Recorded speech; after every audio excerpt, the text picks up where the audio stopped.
So very good morning. आज अपन इस lecture में बात करने वाले हैं आपकी prokaryotic cell and eukaryotic cell, इन दोनों के अंदर क्या डिफरेंस रहता है। आप सबको पता है कंप्लीट सेल बायोलॉजी या साइटोलॉजी आपकी वो बुक अपन ने स्टार्ट कर दी है। उसका आज अपना लेक्चर नंबर 3 है। सबसे पहले अपन ने देख लिया था बेसिक इंट्रोडक्शन, देख लिया था कि आखिरकार सेल क्या होती है। उसके बाद में जो आपकी सेल थ्योरी थी कि सेल थ्योरी किसने दी है, मॉडर्न सेल थ्योरी क्या है, उसको डिस्कस कर लिया था। आज अपना मेन फोकस रहेगा कि जो प्रोकैरियोटिक सेल्स होती है वो क्या होती है एंड यूकैरियोटिक जो सेल होती है वो क्या होती है, इन दोनों के अंदर क्या डिफरेंस होता है, उन डिफरेंस को बात करेंगे क्योंकि कई बार एग्जाम के अंदर क्वेश्चन पूछ लिया जाता है। तो चलिए, एक साइड तो आप देख रहे हैं प्रॉपर्टीज लिख रखी है, एक साइड यूकैरियोटिक सेल है और एक साइड प्रोकैरियोटिक सेल है। ठीक ऐसे यदि आप एग्जाम में लिख के आओगे एकदम अच्छे तरीके से तो आपको मार्क्स वो पूरे मिलने के चांसेस रहेंगे। फॉर एग्जाम्पल, पहले ये कंप्लीट चार्ट बना दिया, फिर हर एक चीज को क्या कर दिया, एक्सप्लेन कर दिया, तो और ज्यादा आपको मार्क्स मिल जाएंगे। चलिए बात करते हैं सबसे पहले प्रोकैरियोटिक एंड यूकैरियोटिक सेल्स में क्या डिफरेंस होता है। प्रॉपर्टी नंबर फर्स्ट देख लेते हैं न्यूक्लियस की, कि आखिरकार किसके अंदर न्यूक्लियस प्रेजेंट होता है, किसके अंदर न्यूक्लियस एब्सेंट होता है। तो बात करें तो जो आपकी यूकैरियोटिक सेल्स रहती है उनके अंदर जो न्यूक्लियस रहता है वो क्या होता है, कंप्लीटली क्या होता है, प्रेजेंट होता है। जबकि जो आपकी प्रोकैरियोटिक सेल होती है उनके अंदर न्यूक्लियस क्या होता है, आपका एब्सेंट होता है। देखिए यहां सिर्फ आपको समझना है, इसके जो कंप्लीट नोट्स रहेंगे वो नोट्स आपको टेलीग्राम पे मिल जाएंगे। अब बाई चांस आपके पास टेलीग्राम नहीं है, कई लोगों ने मेरे को बोला था कमेंट्स में कि सर टेलीग्राम नहीं है, तो सबसे बेस्ट आपका है कि आप व्हाट्सएप चैनल है एंड इंस्टाग्राम पेज है, जस्ट थोड़े दिन पहले उनको क्रिएट किया गया है, तो वहां भी आपको कंप्लीट नोट्स मिल जाएंगे। तो आप टेलीग्राम यूज नहीं करते हैं तो WhatsApp channel and Instagram page है, उससे ज्वाइन कीजिए। इन तीनों के लिंक है वो डिस्क्रिप्शन बॉक्स में मिल जाएंगे, वहां से इजीली आप ज्वाइन कर लीजिएगा। तो न्यूक्लियस की बात कर ली, इनके अंदर प्रेजेंट होता है, इनके अंदर एब्सेंट होता है। अब बात करें न्यूक्लियर मेम्ब्रेन की।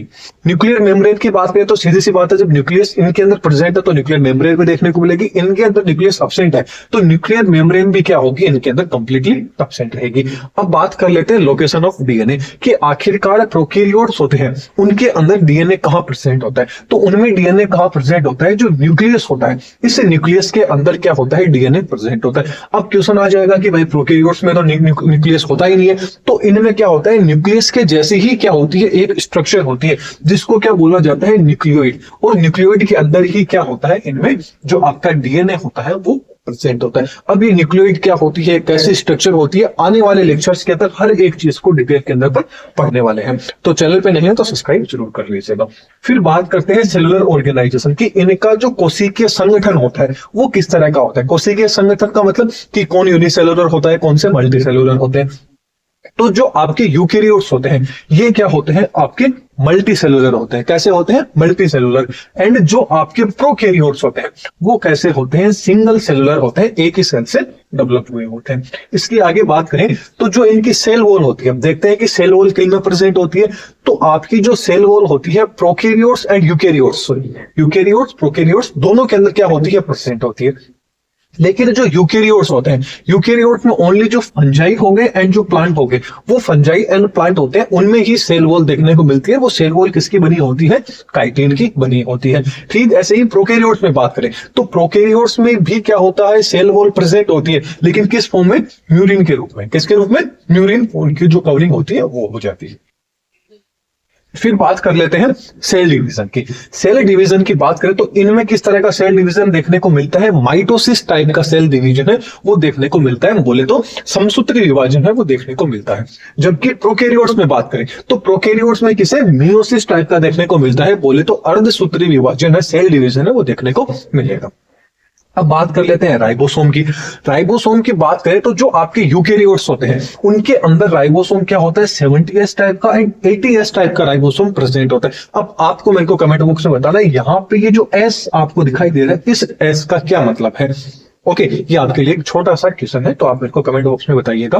एंड जो आपके प्रोकैरियोट्स हैं, इन प्रोकैरियोट्स को क्या बोलते हैं, इनमें किस तरह का होता है, 70S तरह का राइबोसोम होता है। अब 70S राइबोसोम क्या होता है, 80S राइबोसोम क्या होता है, इन सबको जब अपन राइबोसोम डिटेल के अंदर देखेंगे आगे आने वाले लेक्चर्स में तब आपको बता दूंगा। चलिए आगे बात करते हैं इनकी साइज की, कि आखिरकार प्रोकैरियोट्स की जो सेल होती है वो साइज में कैसी होती है, यूकैरियोट्स की कैसी होती है। तो जो आपके यूकैरियोट्स होते हैं इनकी सेल कैसी होती है, साइज के अंदर लार्ज होती है। एंड जो प्रोकैरियोट्स होते हैं ये क्या होते हैं, स्मॉल होते हैं साइज के अंदर। फिर बात कर लेते हैं इनमें प्रोटीन सिंथेसिस किस तरह का देखने को मिलता है। तो प्रोटीन सिंथेसिस मतलब जो प्रोटीन का संश्लेषण होगा इनके अंदर, तो दो तरह से होगा। एक तो क्या होगा, ट्रांसक्रिप्शन एंड ट्रांसलेशन। अब सेंट्रल डोग्मा थ्योरी आपने पढ़ी होगी, ट्रांसलेशन क्या होता है, ट्रांसक्रिप्शन क्या होता है, ये नहीं पढ़ी है तो कोई बात नहीं, आगे आने वाले लेक्चर्स में अपन देख लेंगे। देखिए ट्रांसलेशन का देखिए थोड़ा सा मैं आपको एक्सप्लेन कर लेता हूं।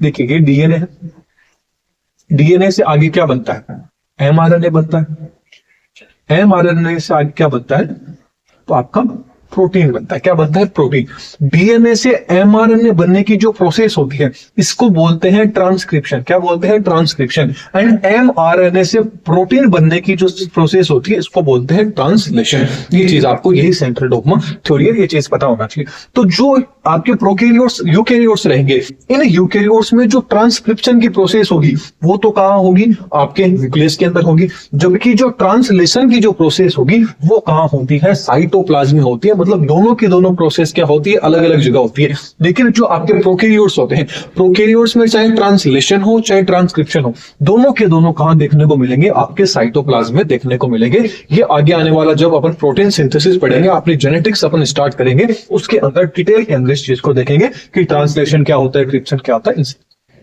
फिर बात करते हैं कि मेम्ब्रेन इनक्लोज जो ऑर्गन्स होते हैं वो क्या होते हैं कि आपके यूकैरियोट्स में प्रेजेंट होते हैं। जैसे कि कौन कौन हो गए, आपके माइटोकॉन्ड्रिया वगैरह हो गए, लाइसोसोम हो गए आपके, ये सारे मतलब जो एंडोप्लाज्मिक रेटिकुलम हो गई, गोल्जी बॉडीज हो गई, ये किस में प्रेजेंट होते हैं, आपके यूकैरियोट्स के अंदर प्रेजेंट होते हैं। जबकि जो प्रोकैरियोट्स होते हैं इनके अंदर ये क्या होते हैं, कंप्लीटली जो सेल ऑर्गेनल्स होते हैं ये क्या होते हैं, आपके एब्सेंट होते हैं।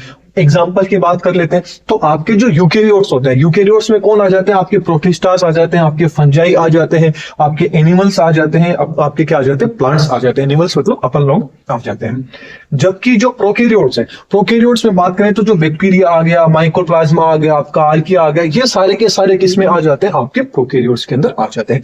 अब यूकैरियोट्स एंड प्रोकैरियोट्स में आई थिंक आपको डिफरेंस पता चल गया होगा, ये इनकी प्रॉपर्टीज है, किस तरह से इनमें डिफरेंस होता है, ये सारी चीज आपको पता चल गई होगी।